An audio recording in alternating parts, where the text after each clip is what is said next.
आज अख़मीरी रोटी के पर्व की पवित्र सभा है। यह वर्ष के 3 बार के 7 पर्वों में से एक है।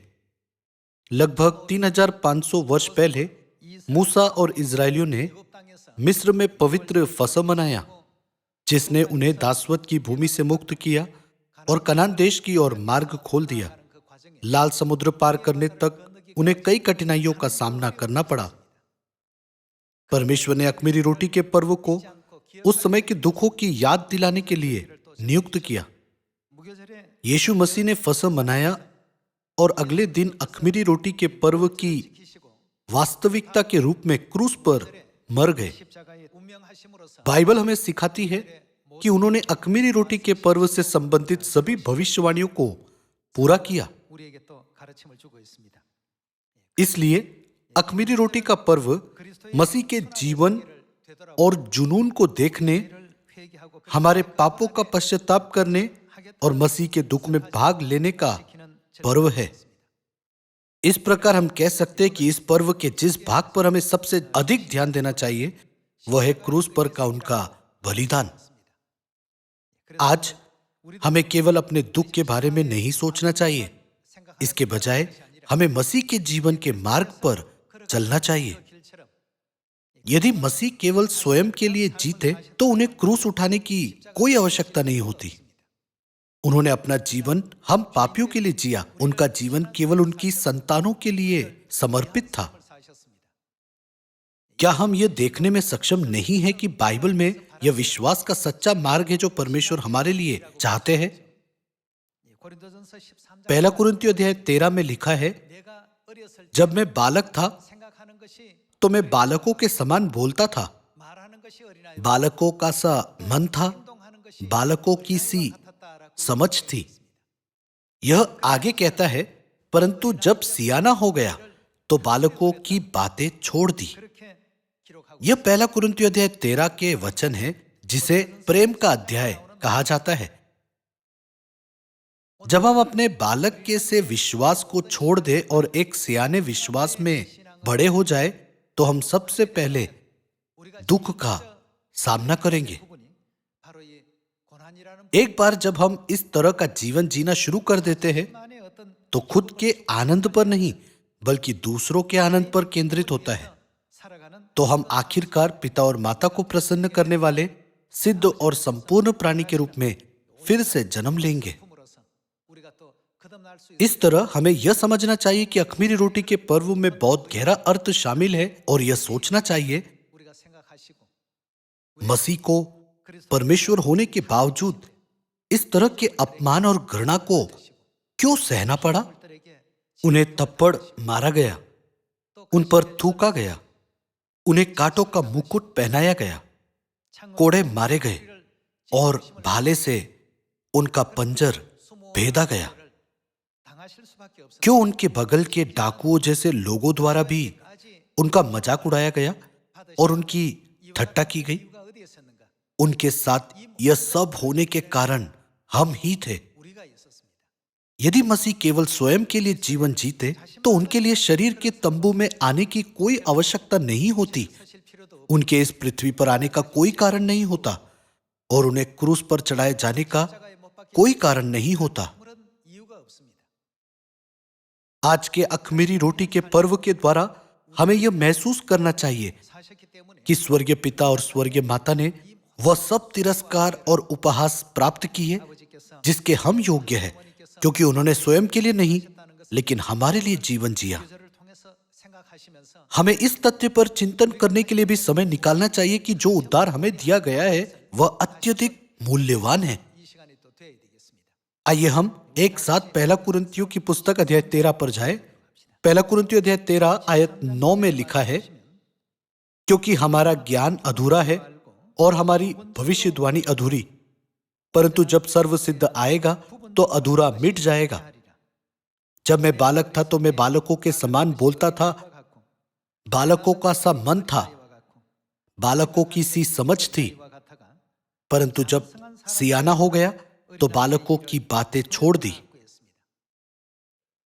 बालक हर स्थिति में सिर्फ खुद के बारे में सोचता है। जब वह भूखा होता है तो वह यह नहीं सोचता कि उसके माता पिता या भाई बहन भी भूखे होंगे। वह केवल अपने भूख के बारे में सोचता है। वह केवल अपनी बेचैनी के बारे में सोचता है। वह कभी नहीं सोचता कि उसके माता पिता किस तरह की कठिन स्थिति या वातावरण में होंगे। हम देख सकते हैं कि यह एक बालक का स्वाभाविक चरित्र है। इसके विपरीत सयाने लोग उस तरह से कार्य नहीं करते। वे दूसरों के बारे में विचार करना जानते हैं। माता पिता हमेशा अपने बच्चों के बारे में चिंतित रहते हैं कि उन्होंने कुछ खाया है या नहीं, इत्यादि। यदि बच्चों ने खाना नहीं खाया तो उनके माता पिता चिंता करते हैं कि उन्होंने क्यों नहीं खाया। क्या वे बीमार है या उनका किसी दोस्त से झगड़ा हुआ है।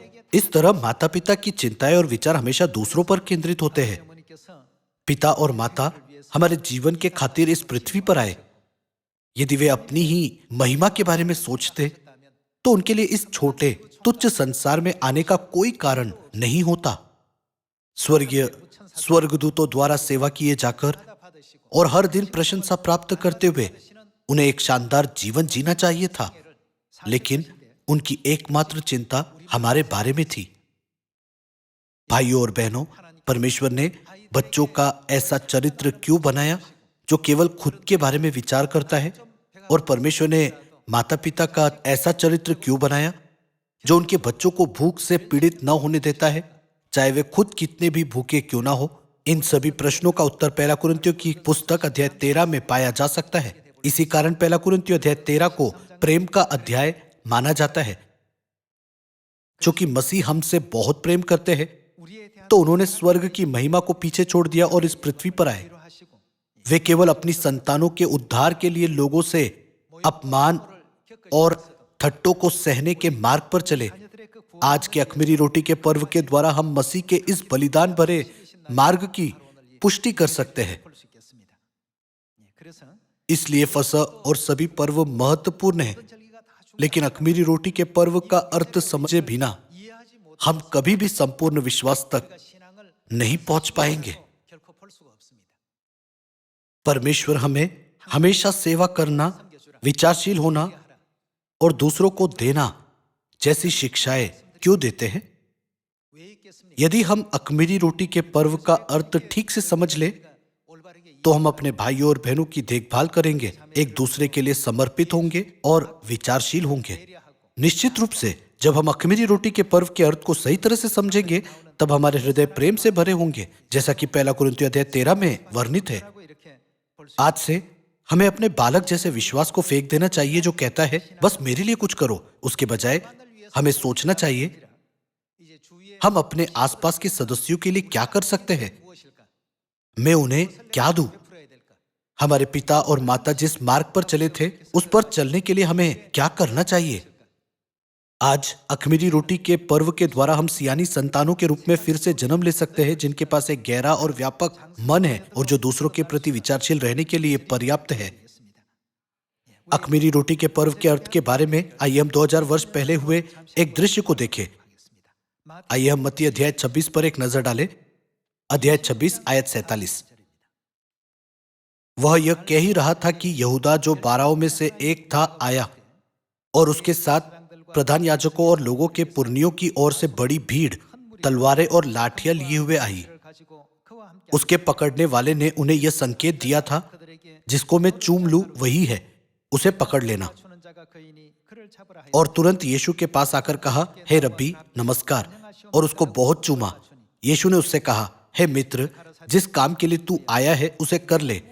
तब उन्होंने पास आकर यीशु पर हाथ डाले और उसे पकड़ लिया।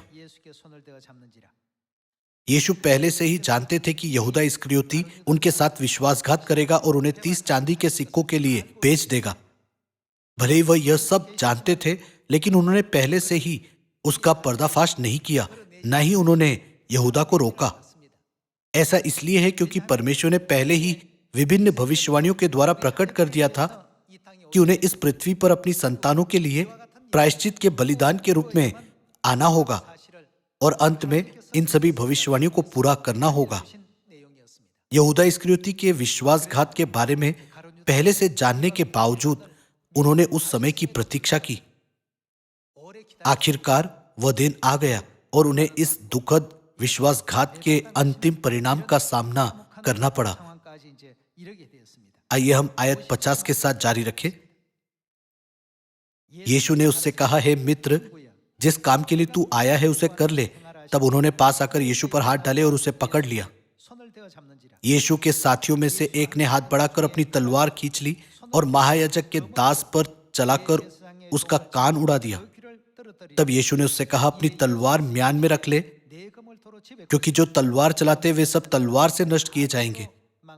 क्या तू नहीं जानता कि मैं अपने पिता से विनती कर सकता हूं और वह स्वर्गदूतों की 12 पलटन से अधिक मेरे पास अभी उपस्थित कर देगा? परंतु पवित्र शास्त्र की वे बातें कि ऐसा ही होना आवश्यक है कैसे पूरी होगी? यीशु सब कुछ कर सकते हैं, लेकिन आखिरकार यह हमारे अपराधों के कारण था कि उन्होंने यशायाह नबी द्वारा लिखी गई भविष्यवाणियों के अनुसार क्रूस की सजा को सहन किया, कठिनाइयों का सामना किया और सभी प्रकार के कष्टों को अपने ऊपर ले लिया। यह सब हमारे पापों के कारण हुआ। मसीह ने आत्म केंद्रित जीवन नहीं जिया जो केवल स्वयं पर केंद्रित करता है। वह स्वयं हमारे उद्धार और हमारे उज्जवल भविष्य के लिए बलिदान के मार्ग पर चले। आज अख़मीरी रोटी का यह पर्व हमारे लिए एक बहुत ही महत्वपूर्ण और अर्थपूर्ण दिन है। हमें यह सोचकर एक संकल्प बनाना चाहिए, मैं अपने आसपास के सभी लोगों के खातिर और मानव जाति के खातिर क्या करने वाला हूं। हमें केवल अपनी असुविधाओं को दूर करने पर ध्यान केंद्रित नहीं करना चाहिए। इसके बजाय हमें इस पर विचार करना चाहिए, मैं अपने आसपास के सियोन परिवार के सभी सदस्यों के लिए क्या कर सकता हूं। कभी कभी हमें दूसरों के आगे झुकना होगा और कभी कभी हमें विचारशील और धैर्यवान होने की आवश्यकता होगी। कभी कभी हमें परमेश्वर के वचनों और कई अन्य बातों को भी सिखाने की आवश्यकता होगी। हम समझ सकते हैं कि मसीह ने न केवल स्वयं के लिए और न ही अपने स्वयं के आनंद के लिए जीवन जिया, बल्कि एक ऐसे व्यक्ति के रूप में जीवन जिया जिन्होंने हमारे उद्धार के लिए अपनी खुशी का त्याग करते हुए दूसरों के लिए खुद को बलिदान कर दिया।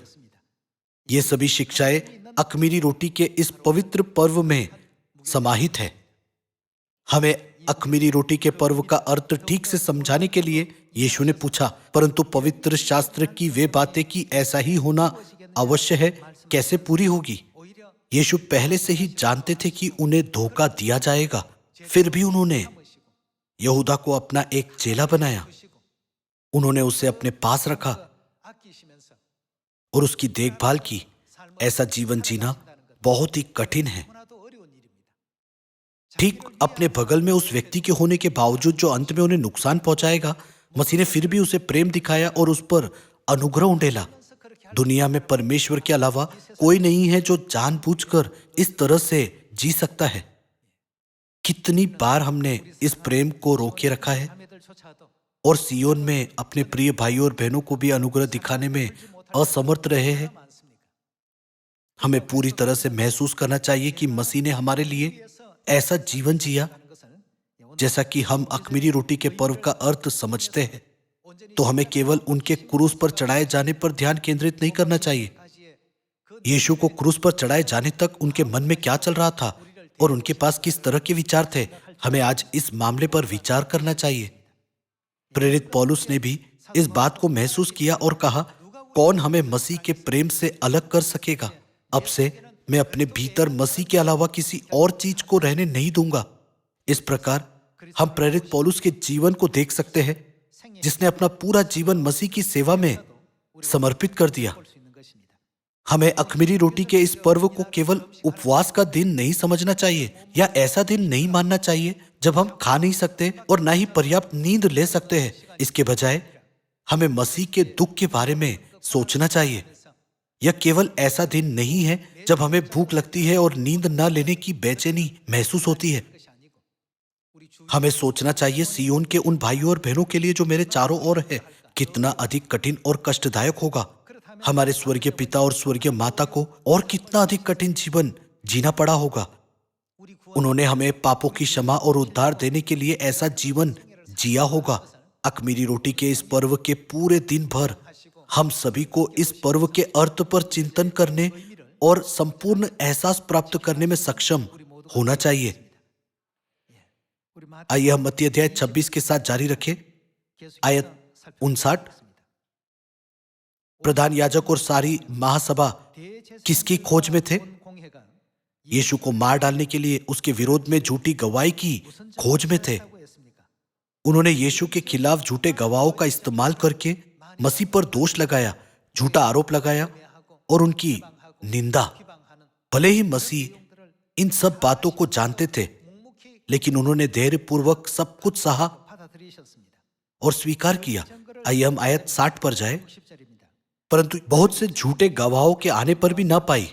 अंत में 2 जन आए और कहा, इसने कहा है कि मैं परमेश्वर के मंदिर को ढा सकता हूं और उसे 3 दिन में बना सकता हूं। तब महायाजक ने खड़े होकर यीशु से कहा, क्या तू कोई उत्तर नहीं देता? ये लोग तेरे विरोध में क्या गवाही देते हैं? परंतु यीशु चुप रहा। तब महायाजक ने उससे कहा, मैं तुझे जीवित परमेश्वर की शपथ देता हूं कि यदि तू परमेश्वर का पुत्र मसीह है तो हमसे कह दे। यह वह दृश्य है जब महायाजकों ने यीशु पर यह कहते हुए दोष लगाया, जीवित परमेश्वर के सामने हमसे कह दे कि तू परमेश्वर का पुत्र मसीह है। और क्या अब तू वह होने का दावा करता है जो तू नहीं है? उन्होंने उनके साथ इस तरह दुर्व्यवहार किया मानो वो अपराधी और धोखेबाज हो। आइए हम आयत 65 के साथ जारी रखें। इस पर महायाजक ने अपने वस्त्र फाड़े और कहा, इसने परमेश्वर की निंदा की है। अब हमें गवाहों का क्या प्रयोजन? देखो, तुमने अभी यह निंदा सुनी है, तुम क्या सोचते हो? उन्होंने उत्तर दिया, वह वध होने के योग्य है।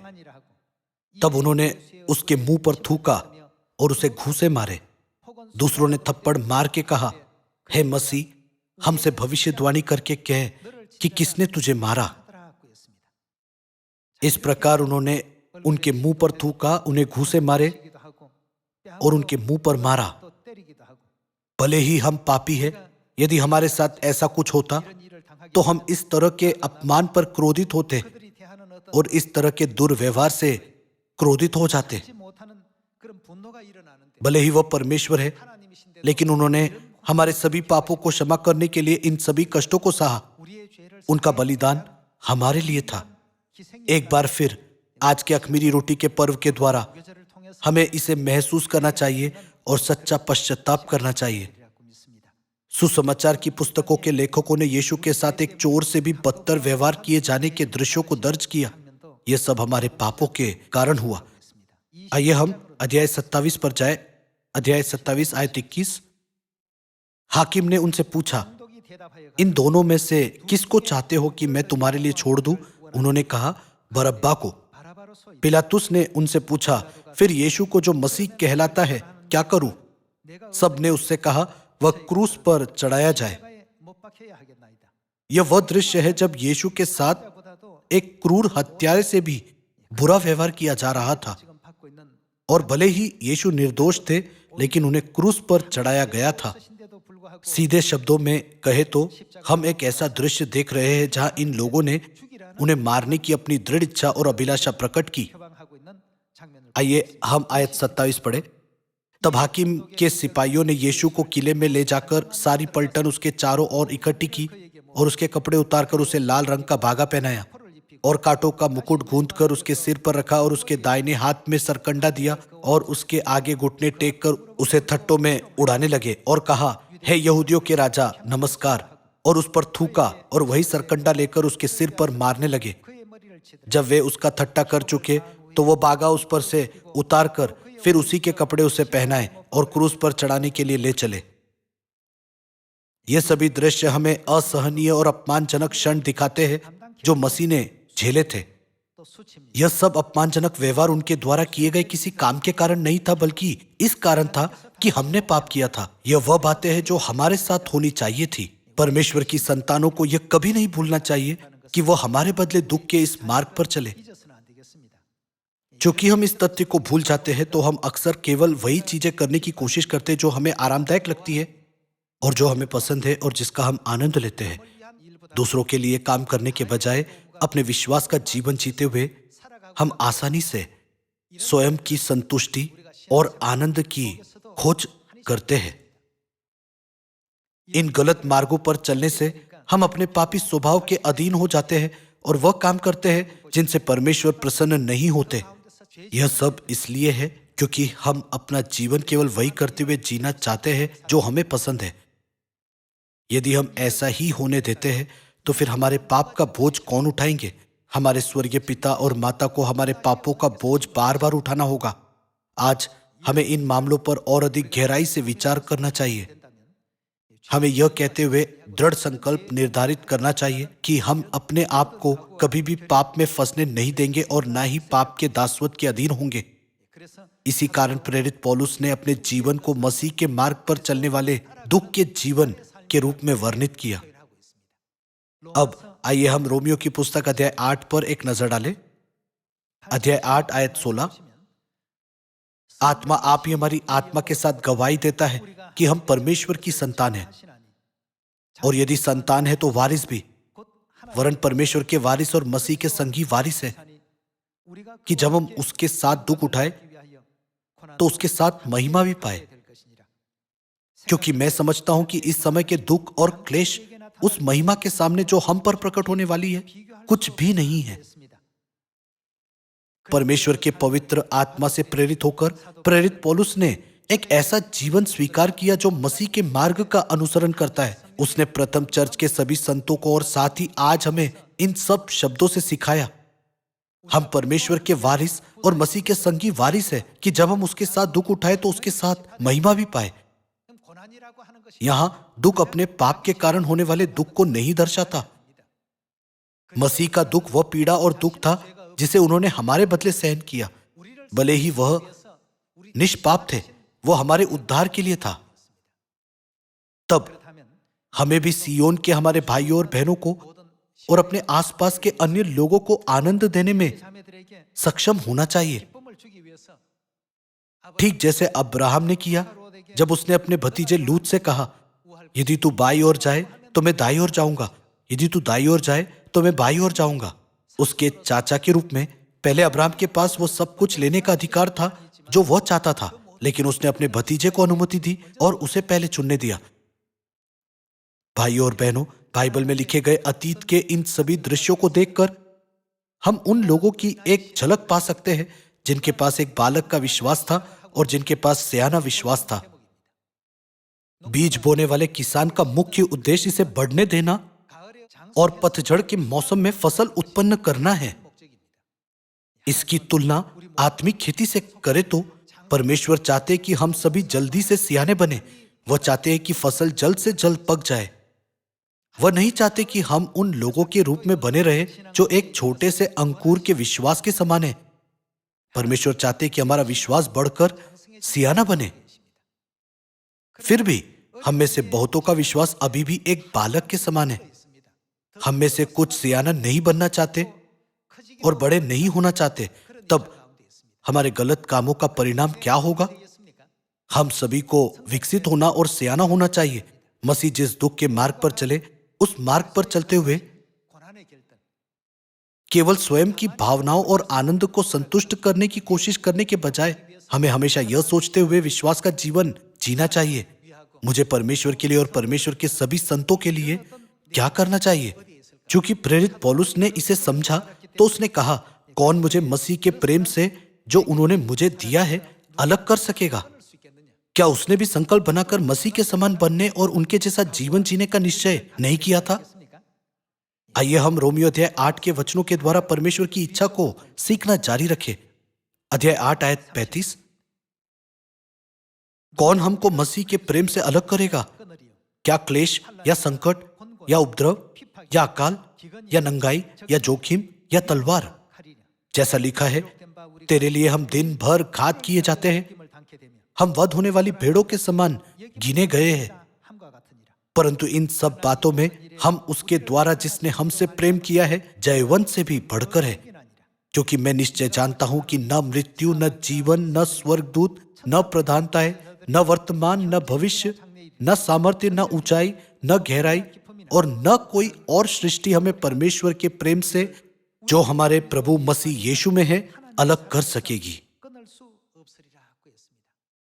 प्रेरित पौलुस ने परमेश्वर के अनंत, सच्चे और पवित्र प्रेम को पूरी तरह से समझा था।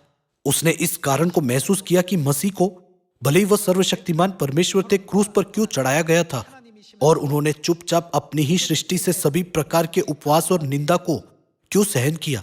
प्रेरित पौलुस ने आखिरकार यह महसूस किया कि यद्यपि परमेश्वर के पास ऐसी कठिनाई पर जय पाने के लिए सर्वशक्तिमान सामर्थ्य और शक्ति है, फिर भी उन्होंने यह सब बस हमारे लिए सहन किया।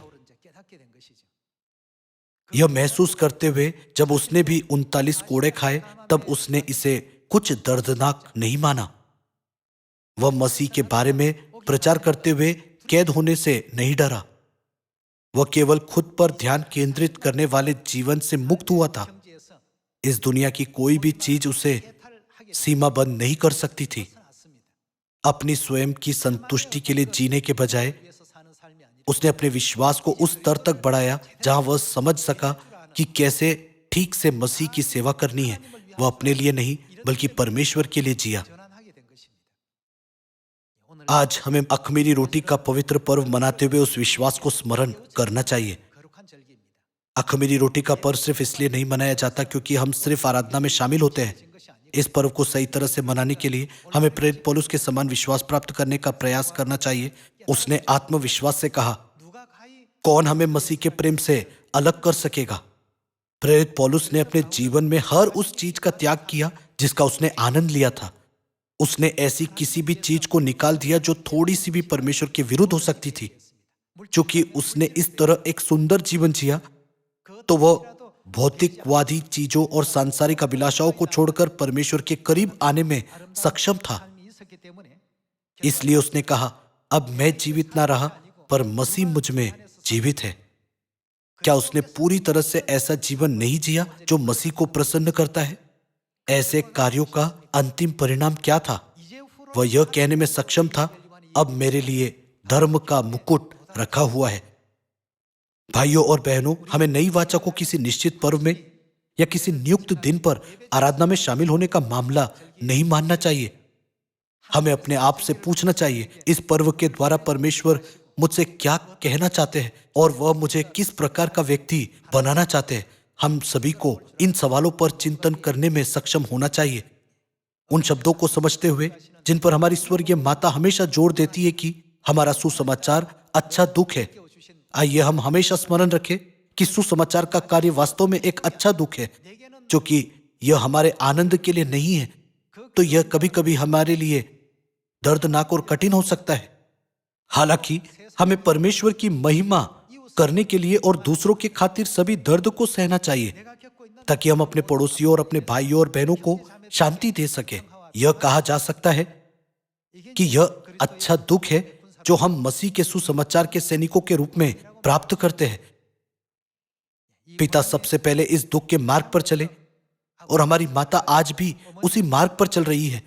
अब हमारी बारी है कि हमें पिता और माता के पद चिन्हों पर चलना है। हमें, जिन्होंने पहले सुसमाचार प्राप्त किया है, सुसमाचार के लिए किसी भी प्रकार के दुख को सहन करने में सक्षम होना चाहिए, ताकि हम भी प्रेरित पौलुस के विश्वास के स्तर तक पहुंच सके, जिसने कहा, अब केवल मसीह मुझ में जीवित है। यह आशा करते हुए कि हम आनंद के साथ मसीह के दुखों में सहभागी हो सकेंगे, मैं आज का उपदेश समाप्त करना चाहता हूं। आपका बहुत बहुत धन्यवाद।